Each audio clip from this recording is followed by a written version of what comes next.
বৌমা নিয়ে এসে আমি বাড়িতে এসে আমার সংসারটা জ্বলিয়ে দিল।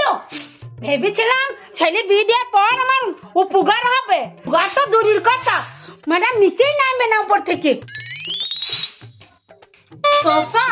যাই এবার ভাত চাপাই যা। ম্যাডাম ওপর থেকে এসে যে ভাতটা চাপাই তো ম্যাডাম মোবাইলে টিকিস টিকিস করে যাবে, ভাতও আমাকেই চাপাইতে হবে। সব ভালো লাগে না। আমাকে দিন মা, আমাকে দিন, আমি রান্নাটা করে নিই। থাক থাক, তোমাকে রান্না করতে হবে না। ঠিক আছে, পরে আবার বলবে না যে বৌমা রান্না করতে আসেনি। হ্যাঁ বলবো না কো, তুমি পরে গিয়ে মোবাইলে টিকিস টিকিস করবা। হ্যাঁ গেলাম আমি, পরে আবার ছেলে আসলে ছেলেকে আবার কানে ফুসফুস করে বলবেন না যে বৌমা বাড়ির কাজকর্ম করে না। হ্যাঁ যা কাল লাগে নি তোকে আমি বাড়ি থেকে বের করে ছাড়বো। এই বন্ধুরা, আমাদের এই ভিডিওটি ভালো লাগলে অবশ্যই আমাদের চ্যানেলটি সাবস্ক্রাইব করে নিও। আর হ্যাঁ, তোমাদের সংসারও কি এরকম হয় তাহলে অবশ্যই কিন্তু কমেন্টে জানিও। আর হ্যাঁ, এই ভিডিওটা সকল বন্ধুদেরকে শেয়ার করে